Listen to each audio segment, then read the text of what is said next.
please like our video and subscribe to RotoWire. Then go to rotowire.com/pod for a free 10-day trial.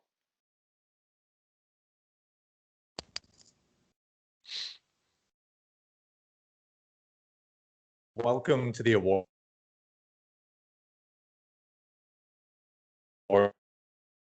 Now with official NBA shot games available for all 30 teams. It's Friday, March 5th, 2021. Alex Barutha here, Shannon, McKeown, and Ken K-Train Kreitz. All aboard. Usual, you can find this podcast on iTunes, Spotify, Stitcher, and YouTube, and we would appreciate it in nice comments, which we'll get to. Some top news here. The main thing is the All-Star game. LeBron and Durant drafted their teams last night. LeBron somehow ended up with Giannis, Curry, Doncic, and Jokic. I think Durant kind of blew it. Could this be one of the best All-Star teams ever? I mean, for you guys, does any specific year come in mind? Are there any players or teams that, I guess, bring up any memories from the All-Star game or All-Star weekend at all? I don't understand why LeBron got the first pick if Durant's hurt. With him out, shouldn't he have the first pick to get Giannis? They just do it by it's a popularity contest, and LeBron got the most votes. Well, you know I hate the All-Star game, so I defer to Shannon here. Oh, I mean, it's a damn impressive lineup. That is for sure. I can't, off the top of my head, I can't think of a specific team that would be better. My guess is there are some very impressive teams like in the 80s and 90s that you can put together. One team here. Probably some Western teams that were a little loaded versus some weaker East squads, maybe. Yeah, 91 Western Conference, Kevin Johnson, Magic Johnson, Karl Malone, Chris Mullin, and David Robinson. I don't think that stacks up, honestly, to LeBron's team this year. Those guys were all great players, but Kevin Johnson and Chris Mullin, while great players, Chris Mullin's a Hall of Fame player, everything else, that just doesn't stack up to what I'm seeing. I guess, I mean, maybe Chris Mullin or Kevin Johnson are the Jokic of those guys, but there's a good chance Jokic wins MVP this year. I don't know. That, especially, you've got the three best players of the past decade, Giannis, or you could be argued the three best players of like the past decade with Giannis, Curry, and LeBron all on the same roster. And then you have, Luka, who might be the best player of the next decade. And then Jokic, who's this season's MVP at the halfway point. It's just an absurd lineup. Shannon, do you hate All-Star Weekend like Ken, or do you enjoy fun? I don't hate it like Ken. I honestly would rather prefer to watch a real basketball game than NBA All-Star Weekend, though. Okay, that's fair. Speaking of real basketball, Cantor win last night over the Kings. Yeah, Cantor, 22 points, 21 rebounds in their 123-119 win over Sacramento.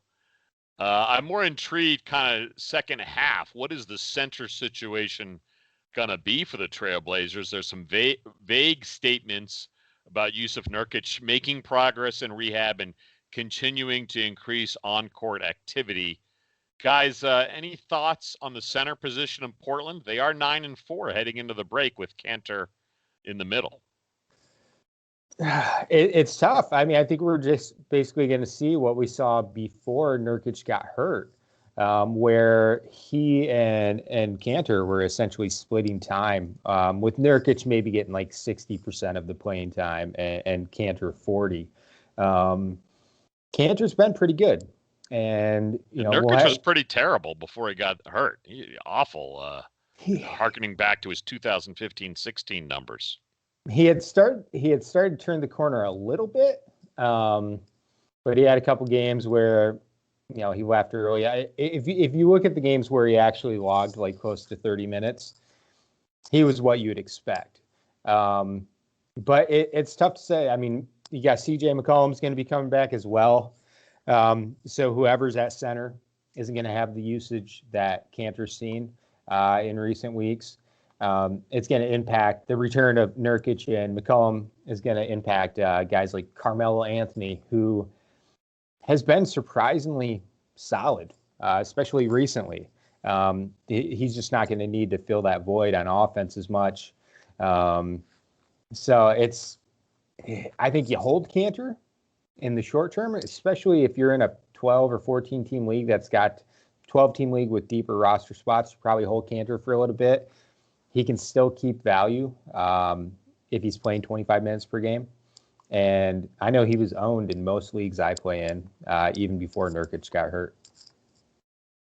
Yeah, I pretty much echo that. I think, they will probably be cautious with Nurkic coming back, and they'll ease him back in. I mean, some of this, we don't know when he's going to come back. That's part of it. And kind of depends on when your team's fantasy playoffs are. I know some leagues are way earlier than others. So keep that in mind when trying to figure out, who, if you can, I'm with Shannon. I don't think you should drop Kanter, because if he plays, again, even 20 minutes, he can get you like 12 and 12. I also wonder just what kind of shape Nurkic is in. It seems like I would suspect it'll be a very gradual return for him. Yeah, Wrist injury, he should be able to work out, but we'll see. I think the one scenario is just shallower leagues, right? Like if you're in a 10-team league with shallow rosters, and you've got a guy who's out there averaging 15 and 8, who's playing 30 minutes a night, that's available on the waiver wire, then it's okay to swap out Kanter for that player. But in most standard size leagues, I think you hold them.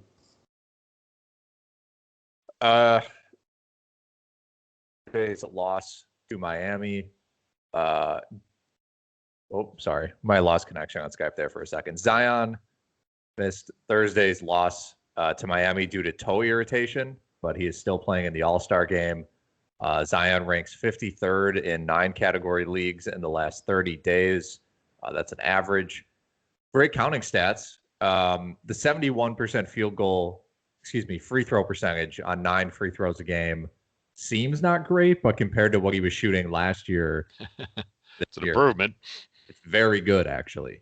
I know he was up closer to 75 before. I think he had a couple tough games, but is this someone, I mean, can you even target Zion as a second half trade guy, or is it just, do you think anyone with Zion is going to hold him almost no matter what? Well, you've got to make the free throw argument, and whether your team, if your team's ready to tank it to make improvements in other categories, it makes a lot of sense. But I wonder how bad the free throw situation is of the current manager of Zion in your league, and maybe you could convince him or her to make a play on free throws. What's tough about that 71% is Zion's doing the right thing. He's driving to the bucket a lot more, getting fouled more, and going to the line. But as you always talk about with Giannis, that's a bad percentage on a lot of attempts. Yeah. I think it would be tough, even if you were trying to land Zion from someone who drafted him. I think it's going to be tough to get a good deal out of it, because the person who drafted Zion expected a ridiculously high upside, most likely. They probably reached on him in the draft. And, there's been a lot of talk about how great Zion's been this year. Recently, I've seen a lot of chatter on Twitter about why isn't anyone talking about Zion? Look at how good he's doing. But really, his per 36 numbers are identical to what they were last year. Or, you could make an argument they're only slightly better or slightly worse. He's not, to me, he hasn't really made that leap. I think there is still upside. And when you're dealing with someone who drafted him, probably overdrafted him, I just feel like they're going to have that same belief. They're going to believe that he hasn't reached his upside for this season yet, and that he's going to be even better in the second half. So it's worth targeting him, but I would rather do it in a points league than in a rotisserie. And any worries about his toe, Alex? I don't think so. I mean, he was kind of like a late scratch essentially for last night's game. So I think I just think it was kind of bothering him, and they were like, well, last game before the All-Star break, you're going to play in the All-Star game. Let's just sit you out. I mean, that happened with like so many like players. Steph Curry last night too, and who else? Paul George. Yeah. Paul George stood up too fast and got dizziness. So he didn't play either. And I think Wait, that is Paul George 51 years old also? I thought that was just me. Yeah, I think that one happened with 30 seconds before lock. So pre-All-Star game DFS is about one of the worst slates you can possibly play. One more Zion stat I want to throw out. The last 12 games, 1.5 stocks and actually 1.6 stocks. Big improvement over last year. So it's good to see him having active hands again like he did that 1 year at Duke. Yeah, the main difference for Zion this season, I think, is his playmaking and recently some of his defense. And those are things that he needed to do, obviously, in addition to the free throw percentage. So he's kind of made those incremental improvements that we hoped he would make. And that's why he's doing better in fantasy. All right, well, let's head to San Antonio, where the OKC Thunder beat the Spurs 107-102. San Antonio is gradually getting their players returning from the COVID absence. Rudy Gay is still out. Keldon Johnson's on a minutes restriction. But this Thunder win, I realize the Spurs having this challenging COVID return, but to me, this Thunder win kind of waves the flag on, shouldn't these Spurs tank? Shouldn't they trade LaMarcus Aldridge and DeMar DeRozan before they completely fall off a cliff? I mean, talk about the perfect year to tank. No one's in the stands. This team's old. I don't know. Tank. I think just as interestingly, OKC and the Pelicans have the same record, and the Pelicans hired Stan Van Gundy and were doing everything they could. Like they signed Steven Adams after trading for him, and they were doing everything they could to win games. And now the Thunder, who are intentionally trying to lose games by starting like Isaiah Roby half the time because Al Horford rests. But I'm with you, Ken. I think what it comes down to is I don't think they want to tank when Popovich is the coach. I think when Popovich decides to hang it up, that's the only time that they will really be content with, we can do a quote unquote real rebuild. Also, for a team that consistently gets really good draft value in the mid to late rounds, why tank? You know, you're still able to get to land the Murrays of the world or the Keldon Johnsons. You know, they. It's funny you said, Shannon, because I was thinking the same thing, but as a reason to make a deal. I know the value is declining on LaMarcus Aldridge and DeRozan, but if you're the Spurs and you can get a mid to late round first round pick, you're one of the few teams that have proved to make those really valuable. Sure. No, and I don't disagree with you. I think they should.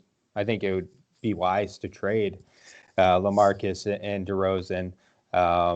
But, you know, we'll see. I don't think they're going anywhere. You know, the 18-14 record that they have today is even rather fortuitous. Yeah, they've got play-in round written all over them. Almost as best case scenario. Yeah, another team that will be looking for probably play-in tournament stuff, the Grizzlies, who recently got Justice Winslow back. Kind of a story that's flown under the radar unless you are a diehard fantasy player. Justice Winslow last night grabbed 10 rebounds in the very close loss to the Bucks. Essentially, we just need to highlight that Justice Winslow is back. He's played 6 games, and over this stretch, 9.5 points, almost 5.5 rebounds, 1.5 assists. He's struggling from the field, but that's to be expected after such a long layoff, and it was a hip injury, so you know the explosiveness isn't what it probably could be. Is this someone that you are looking toward in the second half? Like if they happen to be on your waiver wire, like what? You know, how many? 14-team league, 12-team league? Well, for a guy who, I mean, I believe he's struggling from the field because he's Justice Winslow. That's part of it. Yeah, he shot. You're highlighting his career 41.6% shooing ability, Shannon. Yeah, that's always been a big bugaboo with him. I think he's worth a look, especially like 14-team leagues, deeper formats. Obviously, I don't think he comes into play in 10-team leagues or 12-team, shallower 12-team leagues. He can provide decent all-around value, but free throw percentage isn't going to be great. The field goal percentage isn't going to be great. Not enough three-pointers. He had one season where he hit three-pointers, but he hasn't really proven that he can do that long-term. I mean, there's a chance he gets decent production, but I really don't think it's going to be enough to apply to deeper 12-team or 14-team leagues. He's kind of a classic grindhouse player for Memphis, right? He can't shoot, but he plays good defense. Remember when the Heat had him as their backup point guard for a while, or giving him a lot of minutes of point guard? They're clearly not going to do that in Memphis. At least they're not doing it early on with only 1.5 assists in these first in these first 6 games. But I think he's somebody who's probably more valuable in real NBA than he is in fantasy NBA. Yeah, and someone who's not a bad like keeper league target potentially, depending on the status of your team. You know, he's a little older, but his stock again is pretty low. You might be able to just kind of steal him. So we have a new segment. I'm going to let you take the lead on this, Ken. It's fan feedback. Yeah, our second try at this. Thank you, fans, for all the comments on YouTube and the RotoWire podcast article page. And we want to give a shout out to Prashil Patel, who had a question for us on YouTube. He is a KarlAnthony Towns manager in a points league, and he's wondering, should he trade Towns, or do we think that he is not a risk to be shut down at the end of the season? I think he is a risk to be shut down at the end of the season.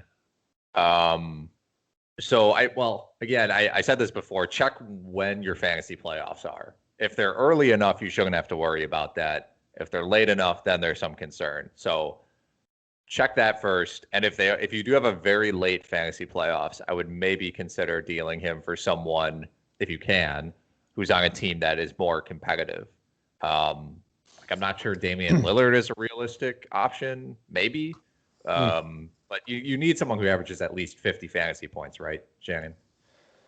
45, 50? 50 is a pretty high watermark. I would say I don't think you're getting a top 10 player for him in return. So obviously, Cat, we had him ranked I think 2 overall heading into drafts this year.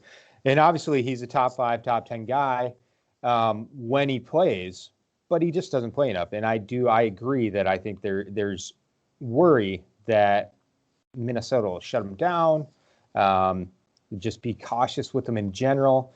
I forget if it's the top 2 or top 3 picks. They need to land in near the top of the draft to keep their draft pick, right? Otherwise, the Warriors get it in the Wiggins trade. So, that's going to be a factor at some point for Minnesota.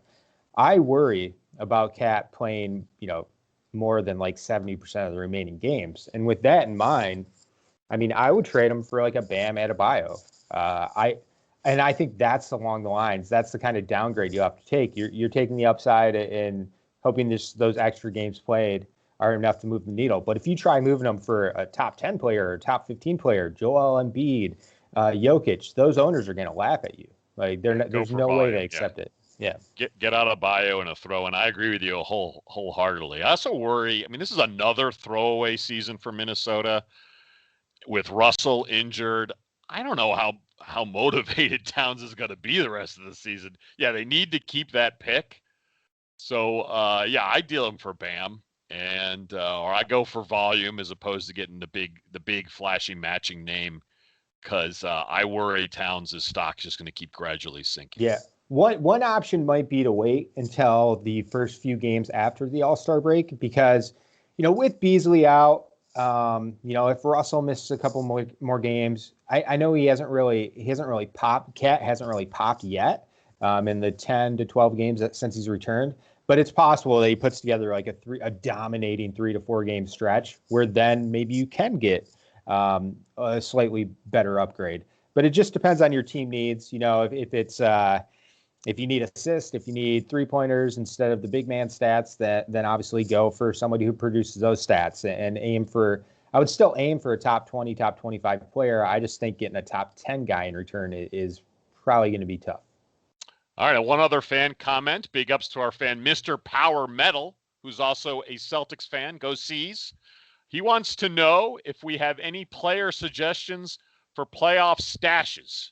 Marcus Smart sort of comes to mind, but Alex, you posted an article on RotoWire with players returning for the second half. And good news, Mr. Power Metal. We have decided, since there's no DFS games tonight, we're going to dive into this in lieu of our DFS section. So, Alex, you want to start us off? Oh, wait. So I'm going to defer that answer until after our usual waiver wire talk. We're going to talk second half trade targets as well as players returning in the second half after we go through waiver wires. Yeah, we'll get to guys like that was inelegant. I apologize. That's okay. We'll get to guys like Jaren Jackson, DeLon Wright, Nurkic, guys like that. Yeah, okay. So let's shift to the waiver wire quickly then. For guys available in 50% of leagues, I think you have to look at Robert Williams of Ken Celtics and also Mr. Power Metal Celtics. Robert Williams, 43% rostered in Yahoo leagues. He's ranked 79th in 8 category leagues over the past 2 weeks. That's That's 9 points on 71% shooting, 7.5 rebounds, 2.5 blocks, 1.9 assists, like only 18.8 minutes. I've heard Celtics fans and just national media clamor for more Robert Williams and like less Tristan Thompson / Daniel Tice, and it kind of seems like you're nodding your head in agreement, Ken. Well, it happened last night. Tice only played 7 minutes despite starting. It's a category play. If you need blocks and rebounds, because the volume's not going to be there for Williams. He's not going to see 30-minute games. They like what they get from Thompson. They like what they get from Tice. And Coach Stevens is always going to play a lot of matchups. So when Williams has a good game, like he did last night, it's still on only, what did he get, 18 minutes last night? I mean, look this up.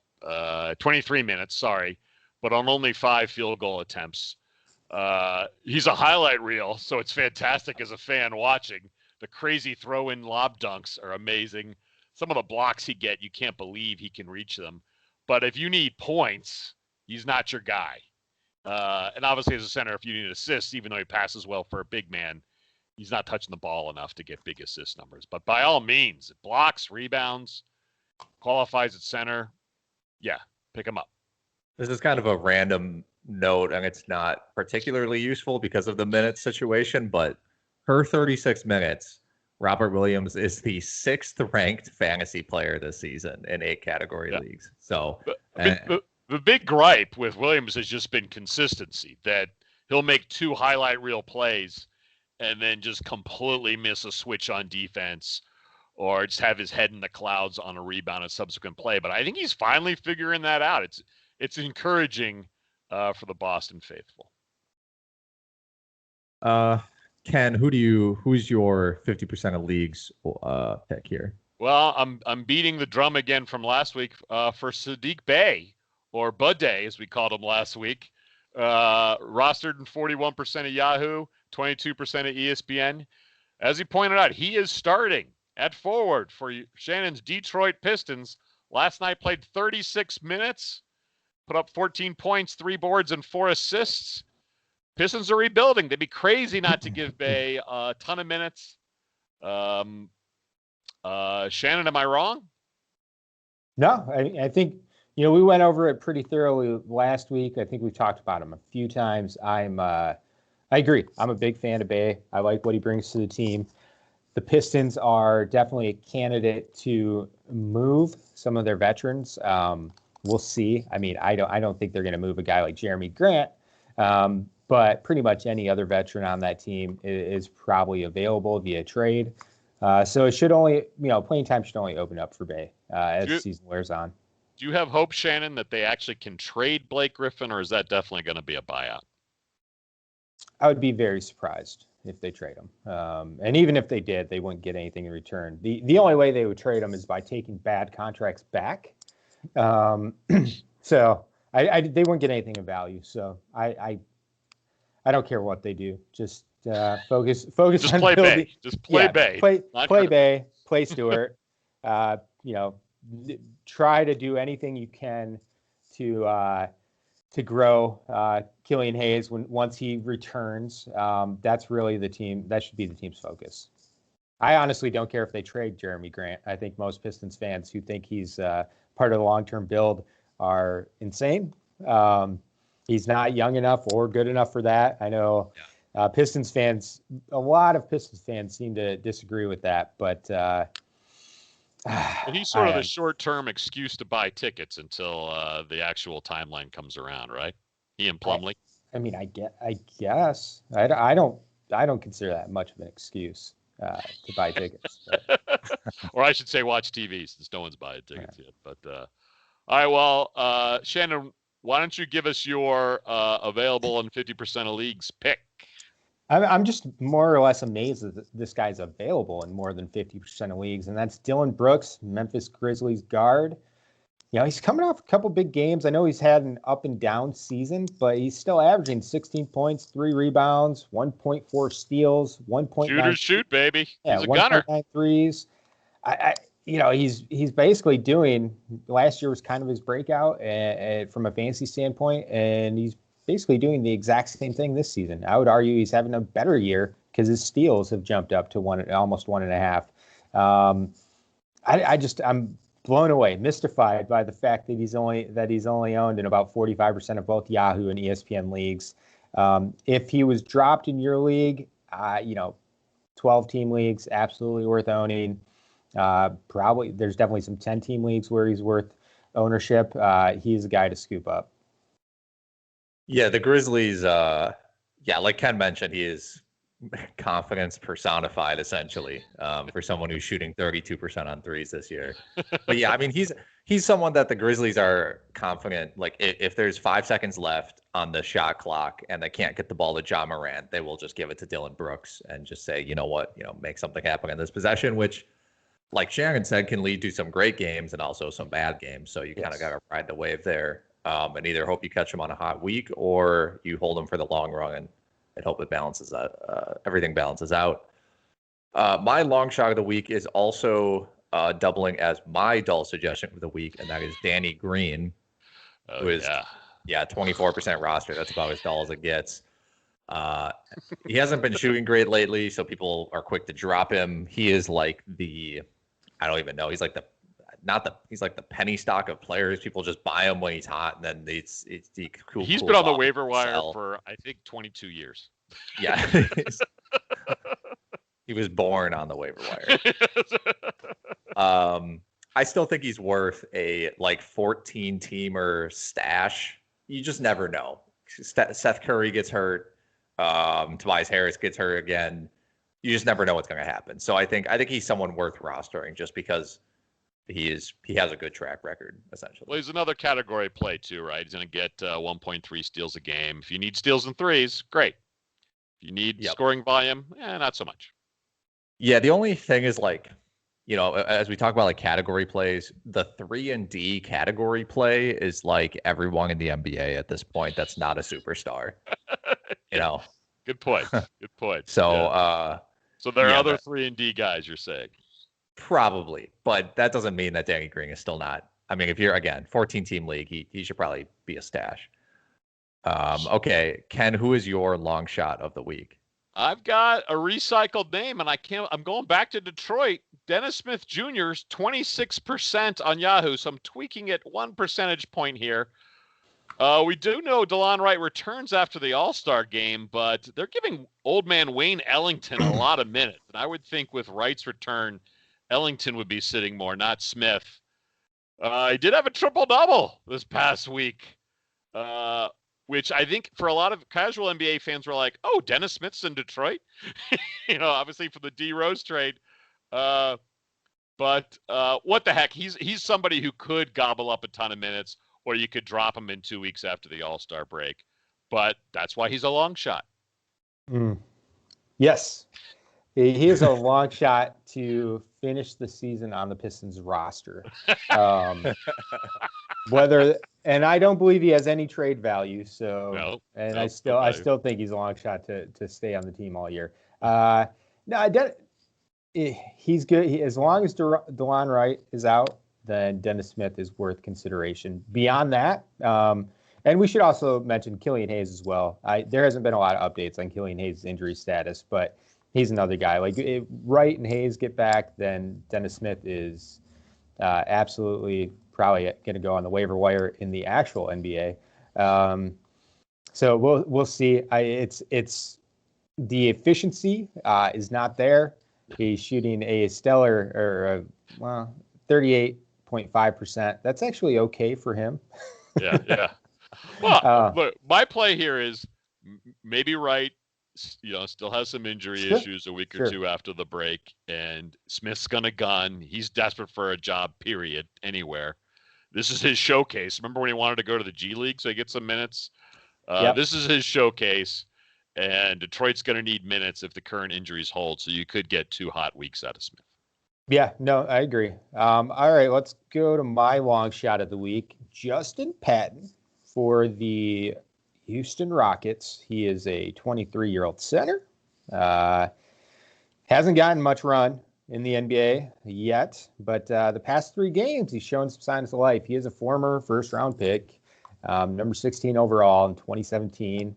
Past 3 games, 2 of which were starts. He is averaging, let me see. I had this pulled up. He is averaging 8.7 points, 5.7 rebounds, 2.3 steals, and 1.7 blocks. He's lengthy. He's armsy. Wingspan. I knew he could block shots, but that defensive upside is still somewhat surprising. Like he was decent at blocking shots in college, but picking up nearly 4 combined steals and blocks isn't something I envisioned from him. But I like where he's at with the Rocket, where the Rockets are in relation. PJ Tucker is probably out the door before the trade deadline. DeMarcus Cousins obviously is already out of the mix. So, Christian Wood will play center when he returns. But in the meantime, they don't have anyone else who really plays center. Yes, Tucker, but Jason Tate gets some looks at the 5. He's extremely undersized, more undersized than PJ Tucker even. So I think Patton, until Wood gets back, will continue to see decent run. And, especially if you need those defensive stats, he's worth a look in like 14-team leagues. Houston only had 8 players available in that win over the Nets, where Paxson did get a big 27 minutes of run. And I wonder how long that situation is going to hold while they're waiting for Woods and other guys to come back. And the Rockets, I also believe they're like, it might only take like 1 week after the All-Star break until they go into full tank mode. They're 11-23. They've been absolutely horrendous since Wood got hurt. And I just wouldn't be surprised if they blow up everything. Oladipo, I believe, is a free agent after the year. He's probably going to be gone. So they're going to trade. They can trade Oladipo. You guys think he's going to be on the Rockets at the end of this season? No, I don't either. The longer this goes on, I think the more it seems like they'll trade him. His burst has not looked strong while he's in a Rockets uniform. He does not look fully healthy. Yeah. Okay, I think. Oh, you have a dull suggestion, Ken.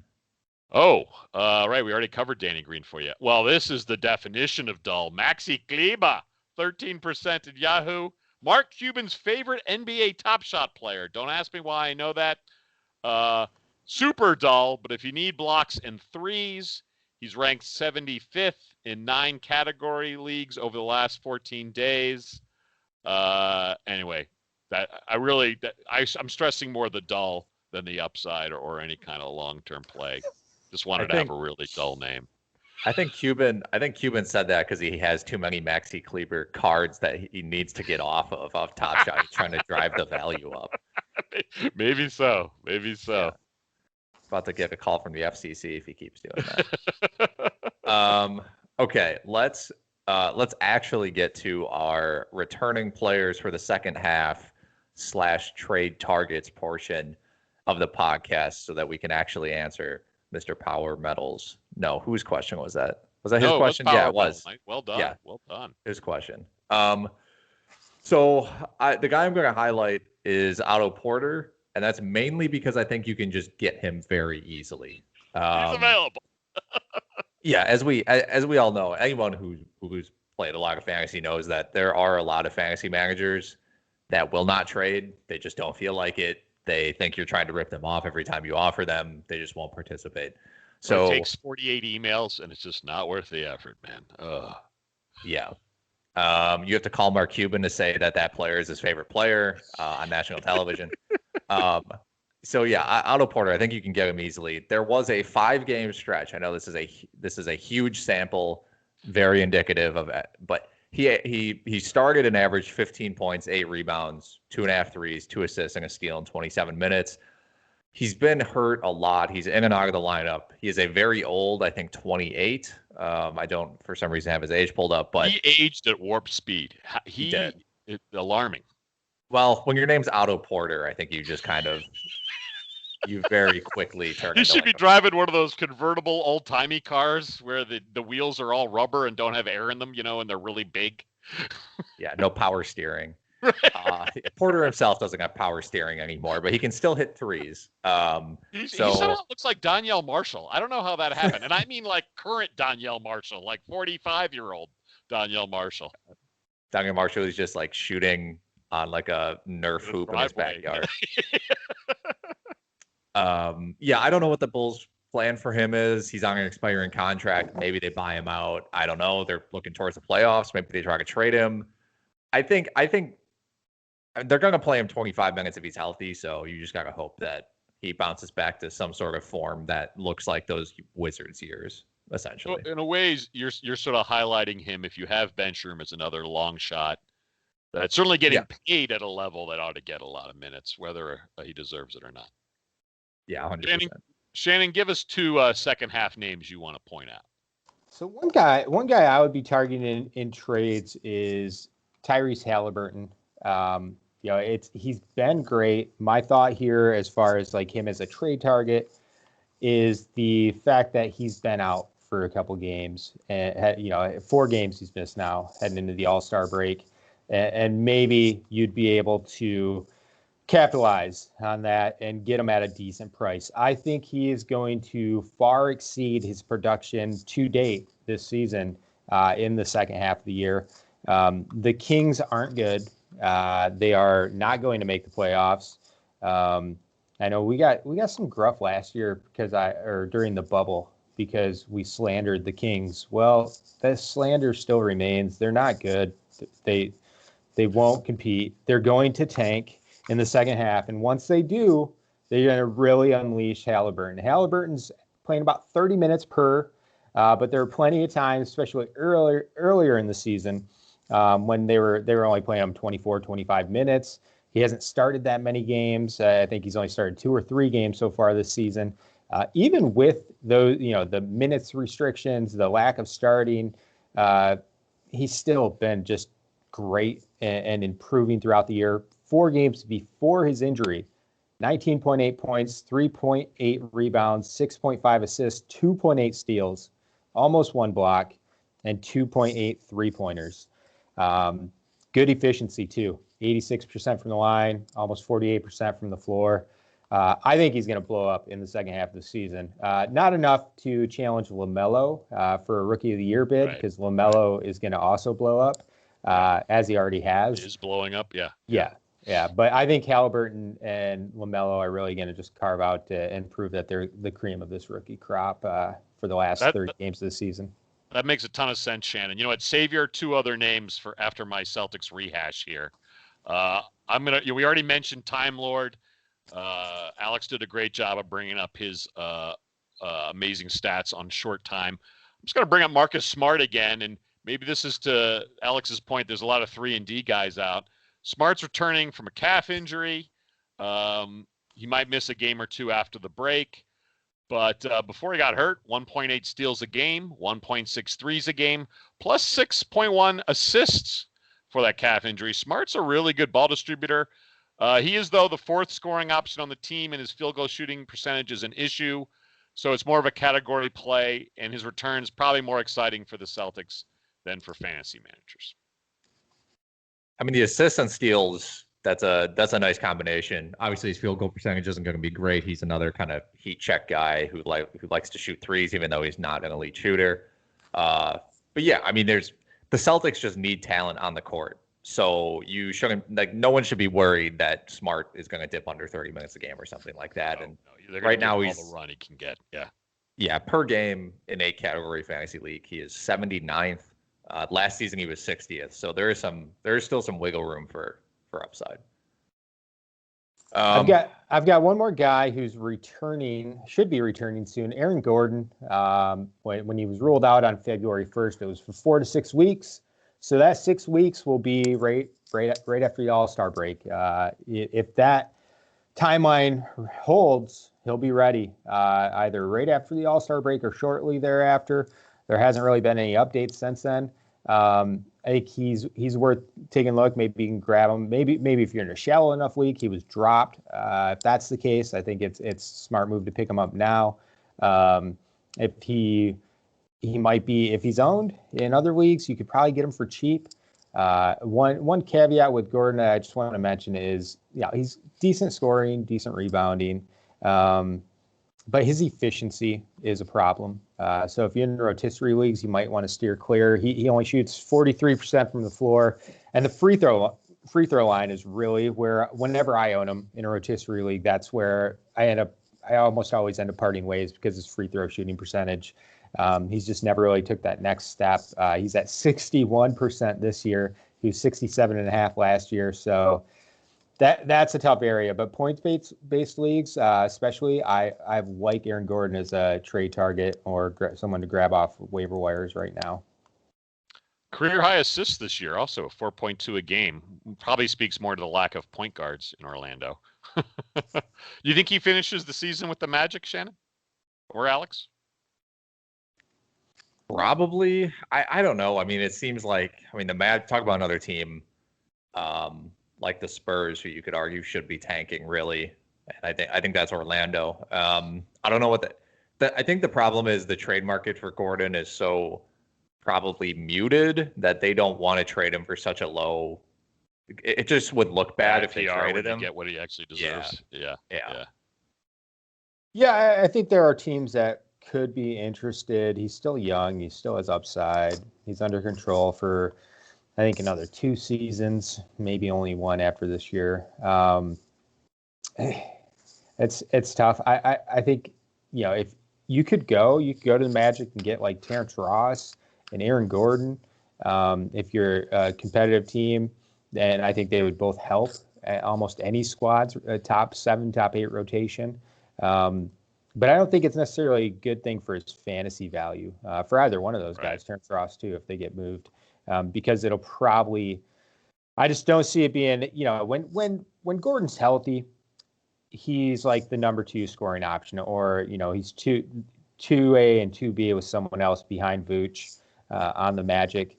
I don't see him going to a scenario where he's going to be in a better position than that. I agree.